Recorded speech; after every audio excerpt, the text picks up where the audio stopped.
SPP-nya dan sebagainya. Dan insya Allah tidak kalah, ya, tidak kalah pahalanya bagi orang yang berkontribusi itu. Karena pernah hadis yang kita baca, man dalla khairin kafa'il. Siapa yang menunjukkan kebaikan maka dia sama dengan orang tersebut pahalanya. Sehingga hanya menunjukkan saja, tapi bukan, jangan kemudian diartikan oh ini dalil ini bisa digunakan nge-share. Dia nge-share fadilahnya baca Al-Quran tapi nggak baca Al-Quran, itu mah beda. Itu kan memang uh, ingin dilihat orang saja kelihatannya baca Al-Quran, padahal cuma nge-share aja. Jadi ini ya, orang yang memang tidak punya kemampuan tapi ingin mendapatkan pahala, yaitu istiqomah di dalam pembiayaan dan sebagainya. Nah, Imam Syafi'i itu begitu. Setiap malam Ramadan 2 kali khataman. Itu dilakukan dalam sholat. Kalau waktu dibagi 1/4 itu berarti kalau di situ waktu normalnya itu 1/4 malam, itu berarti mulai habis Isya itu mungkin sampai apa namanya, sampai jam 12, sampai 12, jam 12 itu hatam. Atau jam 12 ke atas menjelang subuh itu hatam Al-Quran. Yang pernah saya sampaikan adalah yang melakukan ini adalah Sayyidina Utsman bin Affan. Sayyidina Utsman bin Affan itu hari-harinya itu menghatamkan Al-Quran, dan itu digunakan untuk sholat witir. Nah ini apa namanya, sangat berbeda dengan kita. Tapi kalau kita, apakah bisa? Ya kita memang tidak bisa. Tetapi membaca Al-Quran itu sudah cukup bagi kita bahwa kita adalah orang yang mencintai Al-Quran. Karena Al-Quran sendiri kelak itu akan melakukan kuntus syafi'an li ashabi. Aku akan berikan syafaat bagi orang yang sedang membaca Al-Quran. Jadi setiap huruf Al-Quran itu kalau kita baca pahalanya itu 10. Kemudian kalau kita hatam atau hafal beberapa surat, itu punya keistimewaan. Yang paling rendah tapi paling pendek tapi besar pahalanya adalah kulhu. Karena kan saya sampaikan, ada orang setiap hari itu membaca kulhu, setiap sholat baca kulhu, apapun sholatnya kulhu wallahu ahad bacaannya. Akhirnya para sahabat yang mendengar itu jengah, ini gimana? Tidak pernah diajarkan oleh Nabi, tapi tiap hari itu membaca kulhu. Akhirnya orang itu ditanya oleh Rasulullah SAW, kenapa kamu baca kulhu setiap hari? Ya Rasulullah, aku mencintai kulhu. Loh, kamu kok mencintai kulhu? Iya ya Rasulullah, karena di dalamnya itu isinya adalah Allah Subhanahu wa taala mensifati dirinya sendiri. Allahu Ahad, Allahu Somad, lam yalid wa lam yulad wa lam yakul lahu kufuwan ahad. Allah itu esa, Allah itu tempat bergantung, Allah itu tidak beranak dan tidak diberanakkan, ya. Dan Allah tidak ada satupun yang menyerupai Allah Subhanahu wa taala. Karena rasa cintanya kepada kulhu, maka setiap sholat itu pasti membaca kulhu. Tidak lama kemudian Allah Subhanahu wa taala menurunkan wahyu kepada Nabi Muhammad SAW. Muhammad, katakan pada orang yang membaca kulhu itu bahwa cintanya terhadap kulhu menjadikan dia itu menjadi ahli surga. Ini paling paling bagus untuk kita. Nah, jadi silahkan diamalkan. Kenapa baca kulhu? Pahalanya surga. Nah, dalam hadisnya yang diriwayatkan oleh Imam Tirmidzi, hubbuka iya, cintamu terhadap kulhu menjadikan engkau adalah ahli surga. Maka di sini kalau Imam Syafi'i itu 60 kali, kalau kita cukup kulhu 3 kali, sudah sama dengan yang saya. Cuma ya beda, tentunya beda. Tapi minimal kita akan punya landasan bahwa hadis yang disampaikan Rasulullah itu hadis riwayat Imam Tirmidzi, dan itu semua dilakukan oleh ulama-ulama kita sehingga Islam itu tidak memberatkan. Nah, akhirnya disesuaikan. Untuk orang awam ya cukup dulu. Nah, nanti punya hafalan dinaikkan lagi. Yang nggak bisa sama sekali ya sudah, apa untuk Al-Quran yang kita bisa lakukan untuk mereka. Itu namanya punya kontribusi dalam agama, itu seperti itu. Nah ini kekaguman Imam Ghazali terhadap Imam Syafi'i. Terus kita lanjutkan. Nah ini kemudian ada seorang ulama namanya qala Husain Al-Qarabis rahimahullah taala, bitu ma'asyafi ghaira marrah. Aku tidur, menginap aku menginap di rumahnya Imam Syafi'i atau menginap bersama Imam Syafi'i bareng-bareng lah. Tidak hanya sekali. Sehingga aku mengetahui bahwa sepertiga dari waktu malamnya ia gunakan untuk menegakkan sholat. Biasanya di dalam sholatnya beliau membaca 50 ayat dari Al-Quran. 50 ayat Al-Quran berarti kalau kita membaca Tabarok 30. Kalau membaca An-Naba itu 40. Nah, mendingan cari ayat yang pendek-pendek. Nah, pendek-pendek. Ar-Rahman 'allamal Qur'an, khalaqal insana 'allamahul bayan. Nah, mungkin Bapak Ibu yang ingin mencoba atau niat bismillah. Misalkan suatu saat ingin sholat malam dengan membaca surat Kahfi, itu melatih diri. Sholat malam membaca surat Ar-Rahman sampai selesai. Mungkin surat Ar-Rahman dibaca 3 atau 4 ya, 4 rakaat atau 6 rakaat khatam, atau surat Kahfi atau urut setiap malam. Bacanya pelan-pelan, ya niat. Mudah-mudahan dengan cara seperti itu kita bisa menikmati lezatnya Al-Quran. Ya, ini contoh Imam Syafi'i itu seperti itu. Apa yang disebut bitu ma'asyafi'i ghairu marra fa kana yusalli nahwa min thuluthil lail. Famar itu yazidu ala khamsina ayat fa idza akthar fa mi'ah la yamur ala ayatin rahmatan illa sallallahu ta'ala li nafsihi wa li jamil mu'minin. Ini ya, artinya kata beliau, biasanya di dalam sholatnya beliau membaca 50 ayat dari Al-Quran. Jika kurang dari 5, ya kurang dari 50, ini tulisannya kurang, maka beliau membaca 100 ayat. Wah, ini tambah berat ini. Setiap sampai pada ayat yang menyebutkan rahmat, maka beliau pasti memohon kepada Allah untuk kepentingan dirinya dan juga untuk kepentingan seluruh umat kaum muslimin, orang mukmin ini ya. Jadi orang baik itu ternyata kalau doa itu bukan untuk dirinya sendiri. Sehingga lafaz dalam doa itu mesti tulisan Allahumma rizukna, Allahumma inna nas'aluka, Allahumma ya Allah, inna sesungguhnya kami nas'aluka imanan kamila wa yaqinan shadiqa. Jadi jarang sekali ulama itu kalau berdoa itu untuk dirinya sendiri. Bahkan lafaz-lafaz di Al-Quran itu atau hadis paling banyak itu inna nas'aluka. Karena apa? Juga orang lain itu didoakan. Bahkan ada ulama itu kayaknya tidak pernah berdoa untuk dirinya sendiri, selalu mendoakan orang lain. Karena bagi mereka itu tidak pantas untuk dirinya sendiri, maka orang lain pun dilibatkan dalam doanya. Ini apa namanya, ciri khas para ulama terdahulu itu seperti itu. Jadi Imam Syafi'i ya, menurut penuturan Husain Al-Qarbasi ya, itu kalau membaca ayat misalkan ya ada ayat yang kita baca itu misalkan tentang rahmat Allah Subhanahu wa taala ya di dalam ayat ketika sampai misalkan lam yakunil ladzina kafaru min ahlil kitabi wal musyrikin munfakkina hatta ya'tiyahumul bayyinah rasulun minallahi yatlu suhufan mutahharah fiha kutubun qayyimah wa ma tafarraqa alladzina utul kitaba ya utul kitab kemudian ketika sampai radhiyallahu anhum wa radu an dzalika liman khasyah. Kemudian Allah meridhai para sahabat, kemudian sahabat itu menjadi ahli surga. Itu ya, itu pikirannya itu mendoakan orang-orang mukmin. Mudah-mudahan orang-orang mukmin juga mendapatkan ridho dari Allah Subhanahu wa taala, ibadahnya diterima. Kemudian beliau itu juga menceritakan begini. Nah, kemudian dan setiap sampai pada ayat yang menyinggung tentang azab, maka beliau selalu memohon perlindungan dari diri sendiri maupun orang mukmin. Misalkan ya, kan ada ayat apa namanya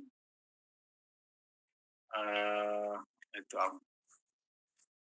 هل أتاك حديث الغاشية وجوه يومئذ خاشعة عاملة ناصبة تصلى نارا حامية تسقى من عين آنية ليس لهم طعام إلا من ضريع إلا يسمن ولا يغني من جوع وجوه يومئذ ناعمة لسعيها راضية في جنة عالية لا تسمع فيها لاغية فيها عين جارية فيها سرر مرفوعة وأكواب موضوعة ونمارق مصفوفة وزرابي مبثوثة أفلا ينظرون إلى الإبل كيف خلقت وإلى السماء كيف رفعت وإلى الجبال كيف نصبت إلى الأرض كيف سطحت فذكر إنما أنت مذكر لست عليهم مسيطر إلا من تولى كفر فيؤدب الله العذاب الأكبر عذاب tentang azab itu ya berlindung kepada Allah dan mudah-mudahan orang-orang mukmin itu juga dijauhkan dari siksa.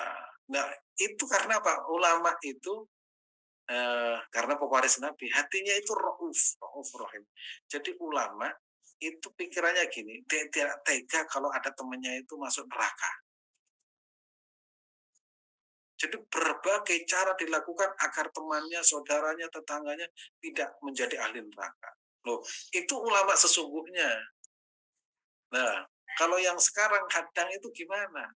Wong sedang kita ini sholat, puasa, zakat itu malah disesatkan. Sholatnya tidak benar, sholatnya mengakibatkan masuk neraka. Loh, itu kan lucu. Nah, jadi ulama terdahulu itu tidak ingin tetangganya, temannya, kerabatnya yang sama-sama beriman kepada Allah itu menjadi ahli neraka. Bahkan mereka tidak tega kalau nanti orang kafir itu mati dalam kafirannya. Sehingga berbagai cara dilakukan agar mereka itu beriman kepada Allah SWT. Itu sampai berpikirnya seperti itu. Sehingga para ulama itu yang penting kenal Allah, yang penting kenal Rasulullah. Kadang berbagai metode dilakukan dengan tujuan agar mereka kenal Allah dan Rasulullah. Nah, kalau sekarang itu beda, sudah ikut pengajian ya, sudah sholat, puasa, zakat, umroh, haji berkali-kali ya, kemudian hatam Al-Qur'an, nyumbang masjid, nyumbang pokoknya semua dilakukan. Begitu ketemu ibadahmu nggak diterima. Oh, ini gimana ini? Jadi di apa namanya? Dimentahin ya, dimentahin. Kadang yang ngomong seperti itu baru hijrah berapa bulan itu. Ya, baru hijrah itu temannya itu disesatkan semua. Saya kadang guyon dengan ada teman ngajak kapan hari di Bandung itu ada orang apa namanya dia itu merokok tapi sudah lama sudah berhenti. Sudah berhenti. Terus ada teman saya itu merokok terus dia bilang, kamu kenapa merokok? Nanti kamu kalau terus menerus merokok itu matinya bisa suul khotimah. Bisa pokoknya nggak baik lah. Ya namanya guyon ya. Iya Pak, kalau mati ya rokoknya dinyalakan lagi. Dia kaget tuh, kalau mati rokoknya dinyalakan lagi. Nah, kemudian terus bilang, memang rokok itu bahaya. Rokok itu haram. Karena haram makanya dibakar satu persatu. Tambah kaget. Kemudian akhirnya saya bercanda lagi. Bapak pernah merokok? Oh, saya dulu pernah merokok 8 tahun. Ya enak sampean sudah 8 tahun merokok, ini baru merokok langsung diharam-haramkan, kamu justifikasi. Enggak begitu caranya. Anda sudah menikmati sekian tahun lamanya, ketika Anda sudah kenyang, baru kemudian Anda itu menghukumi orang lain dengan seperti ini. Enggak bisa. Jadi hukum itu harus pelan-pelan. Tidak setuju boleh, tapi jangan cara ekstrim seperti ini. Baru kemudian dia enggak. Oleh karena itu kita tidak bisa dengan mudah menjustifikasi nanti kamu masuk mati dalam keadaan suul khotimah dan lain sebagainya. Karena ada para ulama yang merokok termasuk Muhammad Yasin Muhammad Yasin Al-Fadani itu merokok tapi hafal ribuan hadis. Ya. Tapi itu langka. Oleh karena itu kita ini jangan gampang mengeluarkan fatwa. Kata Imam Nawawi dalam kitab Sulam Taufik itu jangan sampai mengeluarkan al-fatwa bi ghairi ilmin, jangan mengeluarkan fatwa tanpa ada ilmunya. Ya kalau kita tidak berilmu ya cukup mengikuti orang yang punya ilmu. Jangan sampai untuk menjustifikasi orang ya, tapi untuk kepentingan diri sendiri, dan itu bahaya, sangat-sangat bahaya. Ya, sangat-sangat bahaya. Tadi malam saya ngaji juga ada kaitannya dengan tentang fatwa ya, bahwa orang itu sering sering sekali menghukumi orang tapi untuk kepentingan sendiri. Misalkan kalau zaman partai politik kan, kamu jangan nyoblos ini dan ini, tapi tujuannya sebenarnya itu supaya partainya laku. Nah, yang seperti itu kan mengatasnamakan agama untuk kepentingan diri sendiri. Tapi kalau orang berilmu pasti dia tidak akan demikian. Mudah-mudahan Allah senantiasa membimbing kita ke jalan yang diridhai oleh Allah Subhanahu wa taala. Jadi kalau kita mestinya seperti Imam Asy-Syafi'i dan imam-imam yang lain, kalau ada orang tersesat di jalan yang tidak baik, kita berpikirnya bagaimana menyelamatkannya. Berbagai cara kita lakukan. Ya, berbagai kita lakukan. Jangan kemudian rasain lo tersesat nanti masuk neraka. Nggak boleh seperti itu. Kita berarti merelakan orang itu sesat. Mau tidak mau itu innamal mu'minuna ikhwah. Orang mukmin itu bersaudara. Ya, orang mukmin itu bersaudara. Sampai ada guyonan begini. Orang yang suka ngebom itu kemudian ini kalau nggak salah itu Imam Sya'rawi mengatakan, kenapa kamu ngebom? Saya ngebom supaya mereka itu apa namanya, kan dikatakan teroris, mereka itu mati.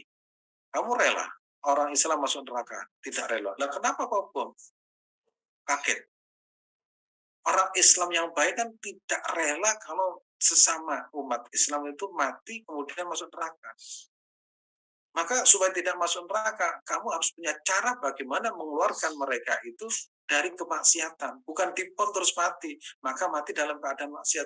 Berarti dosanya double, baru sadar dan tobat. Nah, itu Imam Sya'rawi menobatkan teroris itu seperti itu. Karena mau tidak mau, kalau kita mengingatkan adab, ya, ayat kita baca ayat adab, itu ingat bahwa kita mudah-mudahan selamat, orang lain pun juga selamat dari adab Allah Subhanahu wa taala. Itu Imam Syafi'i melakukan kalau membaca ayat tentang adab. Nah, ini. Kalau beliau hanya maksimal membaca 50 ayat dari Al-Quran, maka hal itu menunjukkan bahwa beliau sangat ingin menguasai dan mendalami rahasia ayat-ayat Al-Quran yang dibacanya. Jadi kalau beliau itu bacanya nggak banyak, itu memaksimalkan memahami. Namanya tadabbur, tadabbur ayat. Memang bacanya nggak banyak. Ibnu Qayyim itu dalam kitab Zadul Ma'ad, itu orang baca Al-Quran itu dibagi dua. Pertama, membaca Al-Quran itu sesuai dengan banyaknya kayak Imam Syafi'i, ya. Imam Syafi'i itu menegaskan beliau itu membaca sekian, dan beliau itu ketika mengurangi durasi kecepatannya, dia itu punya tujuan untuk memahami ayat tersebut. Maka Ibnu Qayyim itu kalau dia itu ingin mendapatkan pahala, pertama baca Al-Quran itu cepat, dan itu pasti pahalanya banyak. Karena setiap huruf itu adalah 10 pahalanya. Tapi kalau ingin membaca tidak terlalu banyak, maka membacanya pelan-pelan. Tapi namanya dengan tadabbur. Nah, satu hari ya satu halaman. Tapi dari satu halaman itu mengerti maknanya dan dipahaminya dengan baik. Itu kualitas yang diperlukan. Ada kuantitas dan kedua-duanya itu dilakukan para ulama. Dan kita tinggal memilihnya. Nah, ada yang tidak memilih kedua-duanya apa? Tidak baca Al-Quran. Nah, itu tidak milih. Nih kita meneladani dari kekaguman Imam Ghazali terhadap Imam Syafi'i. Terus berikutnya. Nah, ini Imam Syafi'i dan makanan dan makan. Ini perlu tahu, ini pelajaran. Imam Syafi'i itu kalau makan nggak kenyang. Ini sangat bertentangan dengan kita. Tapi ya memang Imam Syafi'i itu hidupnya memang sejak kecil itu melarat. Ya, melarat. Pernah saya sampaikan, Sayyidina Umar bin Khattab itu kalau makan itu membatasi betul, sangat-sangat membatasi. Bahkan Haikal penulis Sirah Nabawiyah itu bercerita, Imam siapa namanya, Amirul Mukminin Umar bin Khattab itu kalau makan itu carinya nggak enak-enak. Ya, kalau misalkan kita itu makan gaplek, kemudian pokoknya yang nggak enak-enak, karena khawatir makan enak itu lupa kepada Allah Subhanahu wa taala. Berbeda dengan Utsman bin Affan, sejak kecil menjadi konglomerat. Ada sahabat beliau yang selalu mendampingi beliau berkata, "Aku tidak pernah bersama Sayyidina Utsman bin Affan kecuali makanan-makanan yang enak dan lembut." Ya, tapi kedua-duanya ahli ibadah, tinggal kita bagaimana menyeting hidup kita. Nggak apa-apa kita kaya, nggak apa-apa kita makanan enak, tapi tetap ahli ibadah. Nah, kalau pengen seperti Umar bin Khattab ya gitu, bajunya aja cuma dua. Ya, bajunya cuma dua. Tapi kalau madhab yang disampaikan oleh Ibnu Athaillah Iskandari, orang itu kalau punya mobil bagus tidak pernah dipakai, itu ya rugi.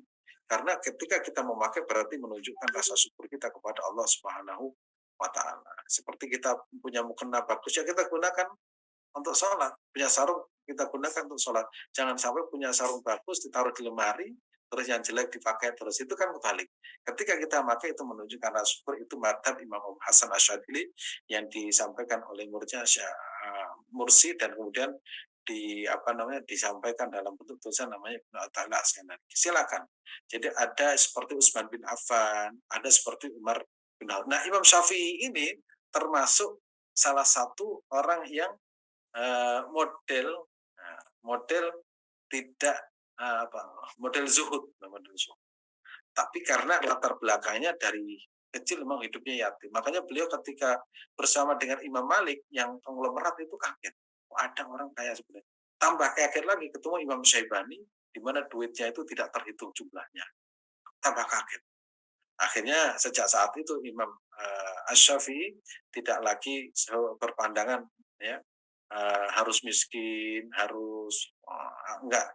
Imam Syafi'i akhirnya mulai menerima bahwa Islam itu harus kaya, Islam itu harus kuat, al-Islamu ya'lu wala yu'la.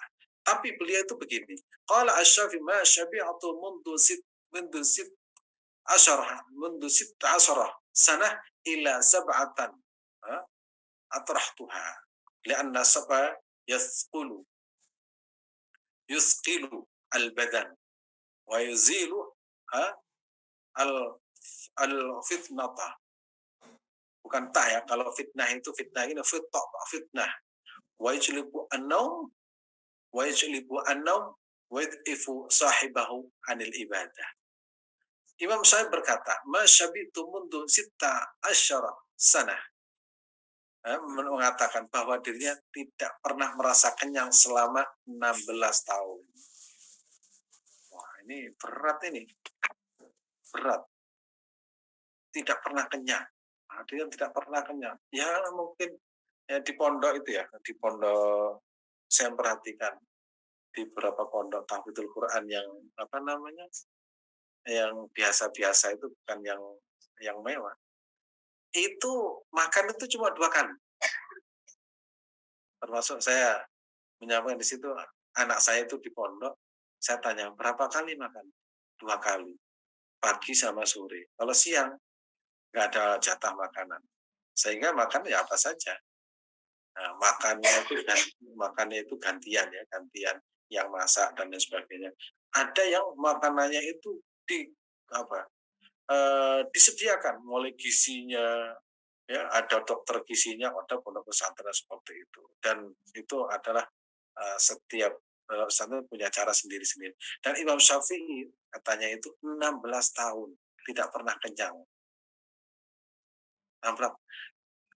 Beliau punya argumentasi. Li'anna syib'a yuthkilu al-badana.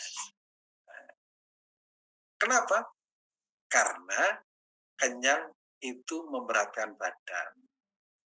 Kata orang Madura itu lempo itu gemuk. Nah, orang-orang banyak makan pasti tubuhnya itu berat. Apalagi yang dimakan itu nasi dan yang menjadikan berat itu badan. Nah, kalau sudah badannya gede, berat, nah di sini ada kelanjutannya.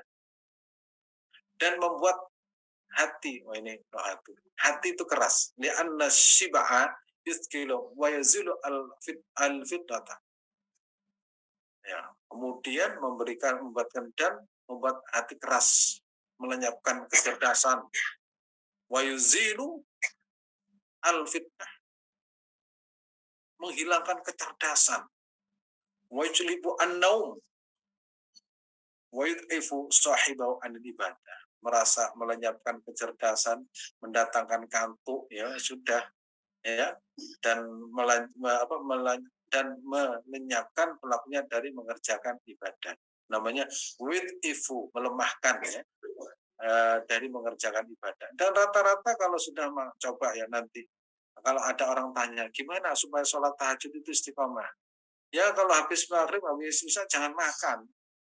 Oh begitu makan banyak, terus minum, itu langsung berangkat. Contohnya apa? Kalau kita buka puasa. Buka puasa itu, ini ikut apa? Sunnah Nabi. Kurmanya 3, ya, kolaknya 3, serta 3. Nasinya 3, itu sudah habis makan, minum langsung. Begitu tidur langsung assalatu wassalamu alaik, langsung. Ya karena memang seperti itu. Kita sendiri yang bisa ngatur, tapi ini hanya cerita bahwa Imam Al-Ghazali itu ternyata Imam Syafi'i itu cara mengatur hidupnya seperti itu. Bahkan kisah-kisah yang menarik Imam Syafi'i itu ketika hidupnya, di akhir-akhir hidupnya itu kan beliau bilang, saya buat sayembara siapa yang mau jadi istri saya. Tugasnya hanya masak untuk membuat makanan orang yang ngaji kepada saya dan siap tidak dikumpuli. Ternyata ada juga yang daftar karena ingin khidmah terhadap ilmu. Itu Imam Syafi'i. Nah, ini jangan ditiru ya Mas Batut ya. Nanti. Nah, itu Imam Syafi'i itu demikian. Terus kita lanjutkan. Waqala Imam Asy-Syafi'i rahimahullah ma halaftu billah. Ini tentang masalah sumpah. Bagaimana Imam Syafi'i itu mengagungkan Allah Subhanahu wa taala. Di sini ma, ya, apa namanya? Ma halaftu. Aku tidak bersumpah billahi kepada Allah. Jadi tidak pernah bersumpah. Ya, saya tidak pernah bersumpah dengan menyebut nama Allah baik dalam sumpah secara sungguh-sungguh maupun sumpah palsu karena mengagungkan nama Allah Subhanahu wa taala. Ma halaftu billahi shadiqan wa la kadhiban qad fakanu yahtarijuna fi halfi billahi hatta fi halat as-sidq istana ali azmati asma'illahi wa sifati wallahu a'lam, ya. Di sini itu ada tulisan seperti itu. Jadi Imam Syafi'i itu misalkan berjanji, saya besok datang. Terus benar datang, wallahi demi Tuhan nggak pernah. Sumpah nggak pernah dilakukan karena apa? Terlalu kecil hanya untuk urusan-urusan dunia itu kok sumpah. Karena apa? Begitu mengagungkan Allah Subhanahu wa taala. Itu kalau bukan orang yang berilmu nggak sampai mikir seperti itu. Karena mengagungkan nama Allah, jadi untuk urusan-urusan dunia itu tidak pernah dia itu bersumpah. Karena apa? Urusan dunia itu sampai menggunakan nama-nama Allah Subhanahu wa taala. Kalau guyonannya orang politisi itu ya, nanti kalau Islam itu begini-begini, demi Tuhan kita harus memilih kita. Wah itu nggak ada. Kalau Imam Asy-Syafi'i, hanya urusan yang sifatnya sementara engkau menggunakan nama Allah. Saya tidak pernah, ya, walaupun sumpah bersungguh-sungguh karena apa? Terlalu agung Allah itu untuk digunakan untuk hal-hal yang sangat kecil. Oh itulah kalau orang ulama itu cara mikirnya itu sampai seperti itu. Makanya Imam Syafi'i itu sampai sekarang itu menjadi panutan sekian banyak ulama dan menjadi panutan dari berbagai negara, dan metode yang digunakan itu memudahkan bagi orang untuk memahami teks-teks Al-Quran dan hadis Nabi Muhammad Sallallahu Alaihi Wasallam. Terus kita lanjutkan.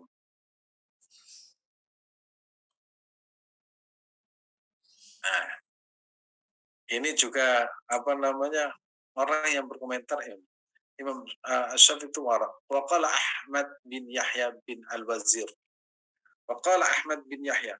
Kharaja Asy-Syafi'i rahimahullah ta'ala yawman min suqil qanadil. Fatabi'nahu. Fa'idha rajulun. Ya.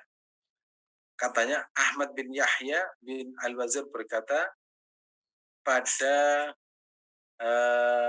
pada suatu hari Imam Syafi'i rahimahullah taala keluar dari pasar lampu, lalu kami mengikutinya.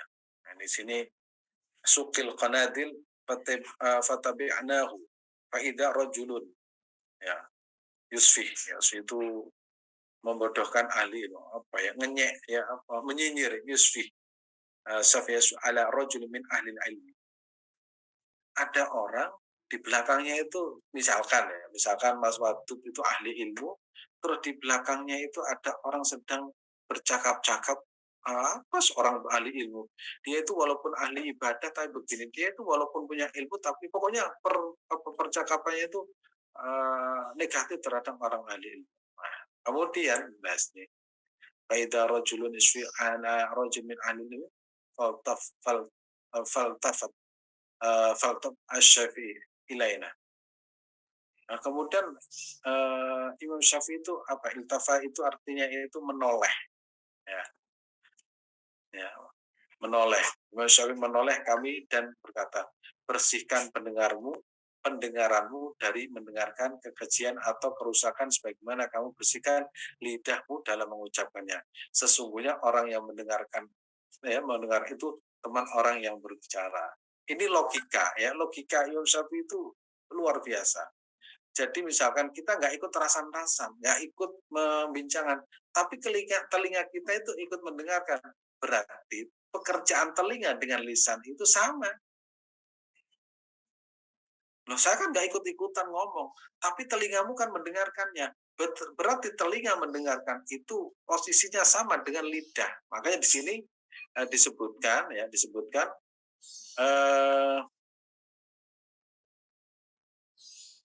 waqala nazihu asma'akum an istima'il khana. Bersihkan, ya, telingamu dari mendengarkan hal-hal yang tidak ada gunanya. Sebagaimana kalian membersihkan lidah-lidah kalian dari ucapan yang tidak ada gunanya. Jadi pekerjaan lisan dan telinga itu satu paket. Sebagaimana mata dan tangan, mata dan lisan itu satu paket. Kalau misalkan kita menulis, ya, menulis tangan, itu yang membaca ya mata. Maka kalau kita, saya misalkan saya membaca.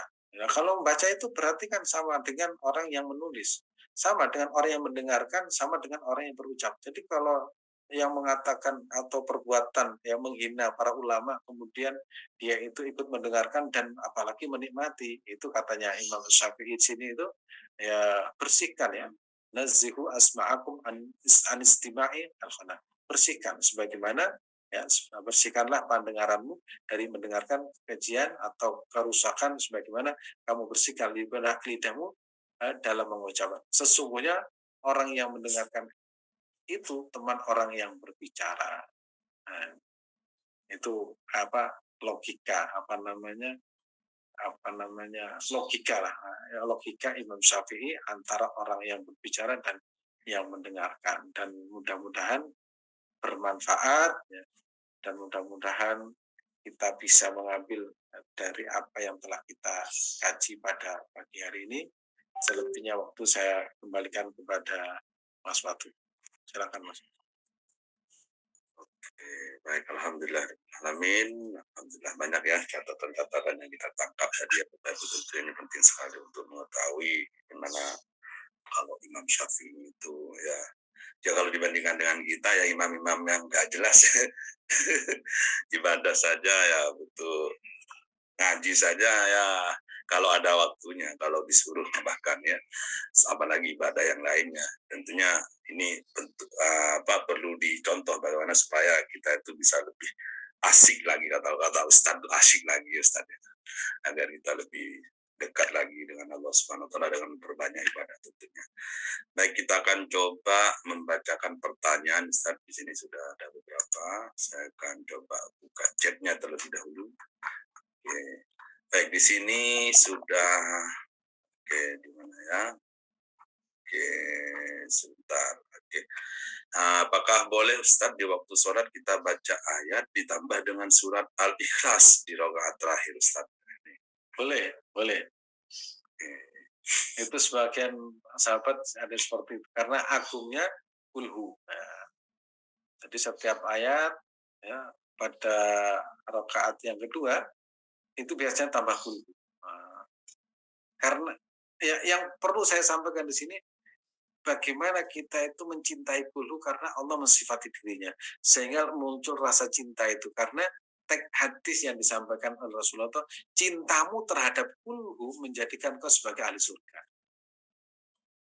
Jadi kita membaca itu karena senang, karena bahagia. Makanya kalau dalam kitab Al-Hikam itu, sholat 2 rakaat itu dilandasi dengan senang dan bahagia itu jauh lebih baik daripada puluhan rakaat. Karena apa? Ketika puluhan rakaat itu kita sholat itu tersiksa. Waduh, gimana ini kok banyak sekali. Tapi kita mengerjakan 2 rakaat tapi dilaksanakan dengan happy bahagia. Terima kasih. Matur nuwun Gusti, kau ciptakan aku malam ini bisa bersujud, bisa rukuk, bisa itu hatinya itu apa ya? Ceria. Itu jauh lebih baik. Karena memunculkan rasa syukur kita kepada Allah Subhanahu wa taala. Kalau 2 rakaat itu dilandasi dengan rasa bahagia, apalagi 12 rakaat tambah bahagia. Tambah yang bagus, logikanya begitu. Makanya untuk para pemula itu nggak usah banyak-banyak dulu. Nggak usah banyak-banyak, nggak usah panjang-panjang dulu. Karena kalau sudah menikmati itu otomatis ya, otomatis. Misalkan makanya orang-orang yang baru baru hijrah itu kan bahaya karena apa? Ibadahnya karena emosi. Oh iya ya dulu saya kurang ini, kurang ini, kurang ini. Akhirnya ibadahnya itu karena landasannya emosi. Dulu saya tidak pernah melakukan ini, akhirnya langsung berubah total atau mendasar, itu yang disebut dengan radik. Radik itu mendasar. Tapi kalau kita dituntun step by step, ngerti satu, dilaksanakan kok enak, tambah lagi, sampai suatu saat itu akan menemukan. Dan itu kajian alikam seperti itu, dituntun kita. Begitu sudah merasakan enjoy dalam beribadah, nah itu berarti kita itu sudah mulai stabil. Karena tidak harus banyak terus, karena lama-lama bosan. 12 rakaat, apalagi kemudian dijanji-janjikan. Kamu kalau sholat 12 rakaat nanti pahalanya seperti ini, hidupnya seperti ini. Kamu kalau sedekah sekian nanti akan mendapatkan balasan ini.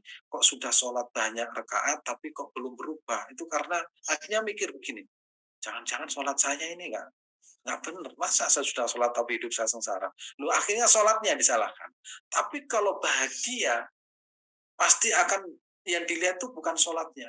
Allah Subhanahu wa taala. Ya Allah, terima kasih kau telah menciptakan saya untuk bersujud. Aku bahagia bisa bersujud. Walaupun tidak mendapatkan misalkan miracle, tetap akan bahagia. Dan itu. Jadi memang antara kitab Ihya dan kitab Al-Hikam itu ada korelasinya. Makanya kita niat, model ibadah kulhu saja nggak apa-apa. Yang penting bisa nyaman. Oke, baik. Selanjutnya Ustaz, bagaimana kalau kita tidak hafal dalam membaca surat, terus kita baca sambil membuka teks atau membuka mushaf, Ustaz? Nah, itu boleh ya, salat sunnah khususnya. Kalau bisa Bapak Ibu di Gramedia itu ada kalau salah. Di depan ada kayak di mimbar itu kan ada ya, tempat untuk meletakkan mushaf itu loh. Iya. Nggak tahu apa namanya itu. Itu dibaca. Ya nggak apa-apa niat. Niat bismillah, mohon pertolongan pada Allah SWT. Ya Allah, mohon pertolonganmu.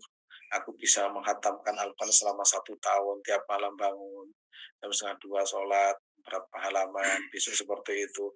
Dinikmati. Wah, dinikmati.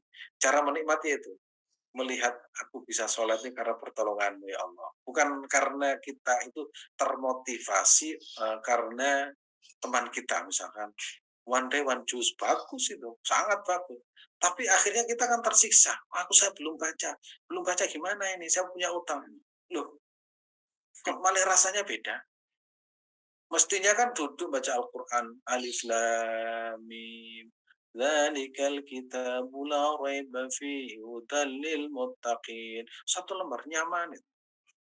Itu memang cara belajar Makanya konstruksi berpikir itu harus ada yang nuntun, sebagaimana perjalanan rohani kita itu harus ada yang nuntun, sehingga ibadah itu bukan menjadi hal yang membuat kita tertekan, tapi ibadah kita atau proses ibadah kita itu landasannya cinta dan nyaman. Tentu saja yang benar-benar itu sudah dikaji dalam ilmu fikih. Itu Mas Wati. Oke, baik. Ketika di dalam sholat mendengar surat Al-Ghasyiyah yang sampai di inna ilaina iyabahum summa inna alaina hisabahum, apakah boleh kita membaca doa Allahumma sibna hisaba yasira? Nah, itu boleh. Ada yang mengatakan, tapi baca pelan. Baca pelan. Ma'am hasibni hisabai yasira. Dan itu diajarkan ya.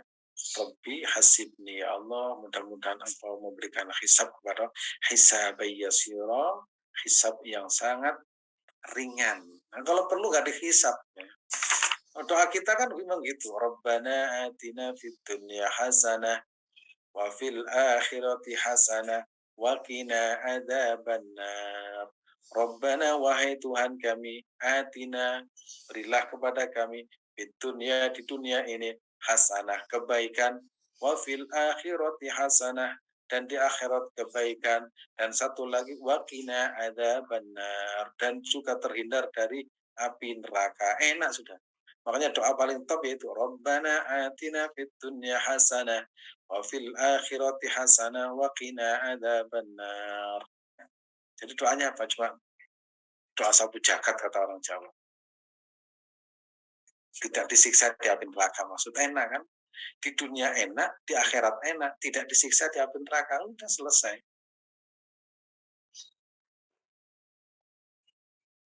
Oke, baik.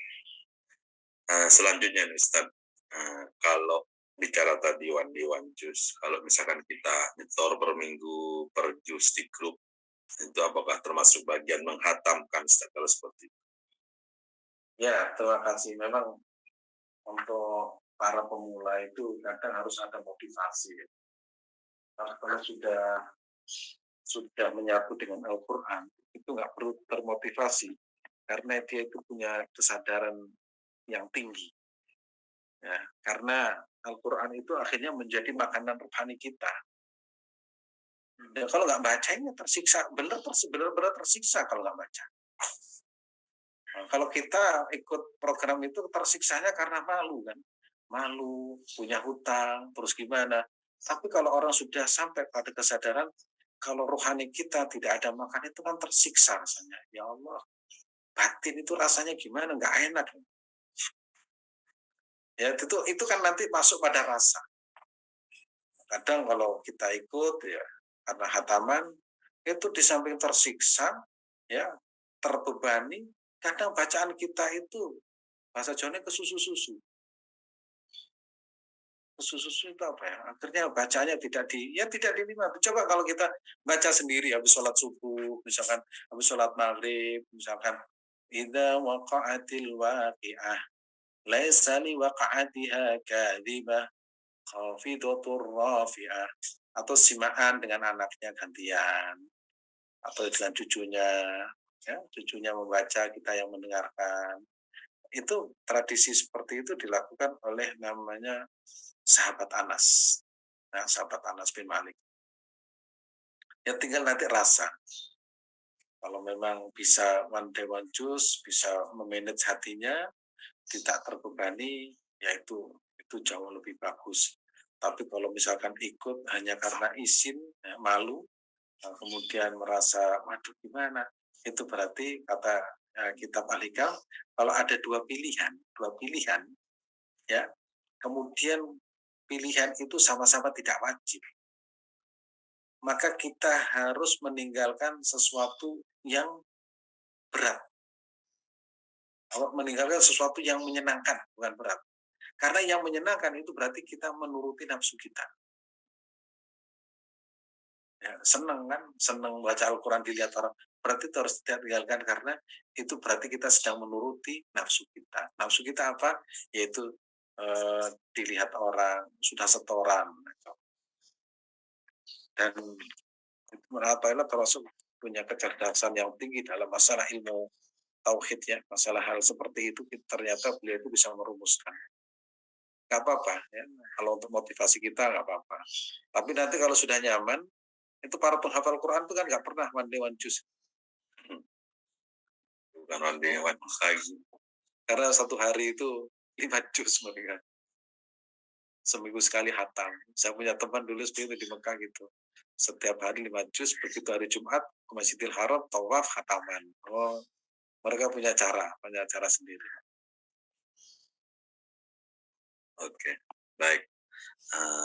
Mungkin terakhir ya Bapak Ibu ya, pertanyaannya nanti jika ada pertanyaan yang belum sempat kami berikan, kita akan coba tanya kembali di hari berikutnya. Baik, pertanyaan selanjutnya Ustaz, apa hukumnya pada saat sholat kita baca ayat tertentu terus kita menangis tak terasa, sahkah sholat kita Ustaz? Nggak apa-apa, menangis itu rasa ya, dan tidak direka-reka. Itu apa namanya, itu bagus. Perjalanan rohani itu bagus. Ya, seperti pernah saya sampaikan, Imam Said Ali Zainal Abidin pernah melaksanakan sholat sehari itu sampai hampir 1000 rakaat. Terus setelah sholat itu ditanya, kok sholatnya banyak banget? Loh, saya nggak terasa, niat saya sholat itu hanya 2 rakaat. Begitu sholat 2 rakaat, kemudian enak, bangun lagi, sholat sunnah lagi, sholat lagi. Nggak terasa ternyata jumlahnya banyak. Dan itu tidak ada rencana. Ya gimana itu namanya kalau bahasa kita paling usul ya. Pada waktu itu usul kepada Allah Subhanahu wa taala. Itu betul-betul nikmat dan enjoy, tidak ada yang lebih nikmat dari itu. Mungkin kita pernah 1 kali 2 kali. Dalam bidang apa ya? Misalnya mungkin sholat, baca Al-Qur'an, atau berzikir, atau bersedekah, itu mungkin. Begitu melakukan itu rasanya itu nikmat dan itu tidak pernah dirasakan. Itu namanya usul kepada Allah Subhanahu wa taala. Nyambung ya. Nyambung dengan Allah. Sinyalnya bagus lah. Tapi nggak boleh misalkan direka-reka. Misalkan begitu sholat Allahu Akbar, langsung membayangkan pernah saya disakiti ya Allah. Akhirnya jadi sholatnya itu ingat pernah disakiti itu. Bukan karena sholatnya itu nikmat, bukan. Allahu Akbar, ya Allah dulu pernah dilukai saya oleh Mas Wadu. Ya Allah, saya sholat. Akhirnya nangisnya itu karena ya mengingat masa lalu, bukan ingat pada Allah Subhanahu wa taala. Ya, waktu tertentu kita kadang itu sholat itu ya ketika takbir rasanya itu senang, bahagia. Ya Allah, saya seperti ini kau masih diberikan kesempatan. Ini karuniamu, ini rahmatmu. Ya, saya punya harta kok masih diberikan kesempatan sedekah. Saya punya kesempatan kok masih diberikan kesempatan bisa haji, bisa umroh. Itu rasa bahagia itu muncul. Nah, sementara ini kan hitung-hitungan. Haji, dananya sekian, nanti Allah akan mengembalikan. Dan itu tiap hari dia apa namanya? Dan itu tidak baik untuk pertumbuhan rohani kita. Karena ketika kita tidak apa namanya ya, tidak mendapatkan dari janji yang tertulis di situ, kita akhirnya menggugat Allah Subhanahu wa taala. Ya Allah, aku sudah melakukan ini kok tetap hidup. Tapi kalau landasan itu senang dan cinta, itu beda lagi. Sehingga apa yang terkait dengan pertanyaan Mas Wadud itu, ya, pertanyaan Mas Wadud itu mungkin sekali nangis itu karena ya tiba-tiba itu nggak membatalkan sholat. Nah, kalau yang batalkan kan cuma kentut, tidur ya sholat sambil merem. Nah, ini ternyata tertidur. Kemudian kalau tahiyat akhir tidak boleh menyandar ya, menyandar itu ya, sambil menyandar. Tapi itu tidak membatalkan. Ya. Yang membatalkan itu hanya segala sesuatu yang keluar dari tubuh dan kubul itu membatalkan. Kalau nangis tidak membatalkan. Air mata. Wah, terus lanjut Mas Wadi. Oke, baik. Alhamdulillah. Oke, baik Bapak Ibu, terima kasih.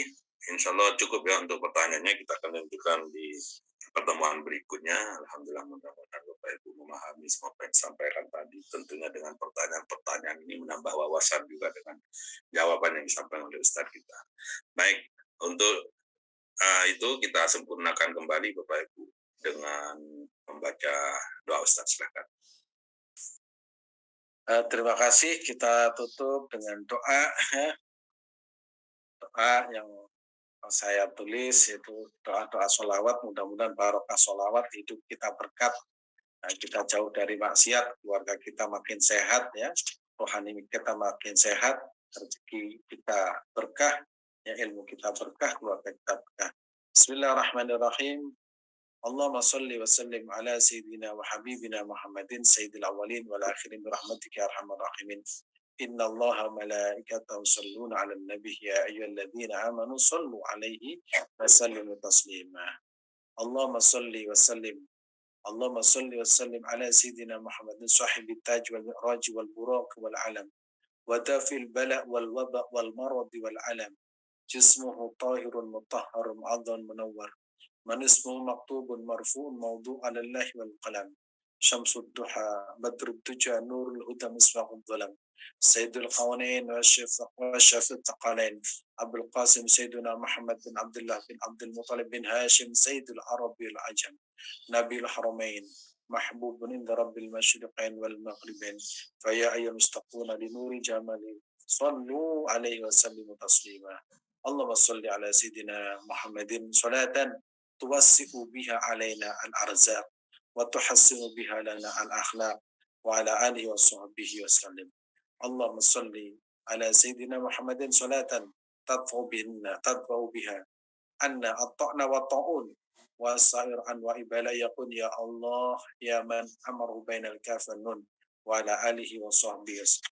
اللهم صل وسلم على سيدنا محمد النبي الأمي المبعوث رحمة للعالمين صلاة تفرج بها ما نحن فيه من أمور ديننا ودنيانا وأخرانا وعلى آله وصحبه وسلم. اللهم صل على سيدنا محمد وعلى آله وصحبه صلاة أنا مصر حفظ القرآن والعمل به وارزقني منه علما منيرا وسلم تسليما كثيرا. اللهم صل على سيدنا محمد صلاة تبلغنا وأهلنا بحج بيتك الحرام وزيارة قبر نبيك عليه أفضل الصلاة والسلام في عافية وسلامة ولطف وبلوغ المرام وعلى آله وصحبه وسلم. اللهم ارزقنا زيارة مكة والمدينة لأداء الحج والعمرة في كل سنة وبجاه رسول الله صلى الله عليه وسلم. اللهم صل على سيدنا محمد صلاة تكون بها لكل عسر يسرا ولكل داء دواء ولكل شقاء من شفاء وعلى آله وصحبه وسلم. ربنا تقبل منا إنك أنت السميع العليم وتب علينا إنك أنت التواب الرحيم.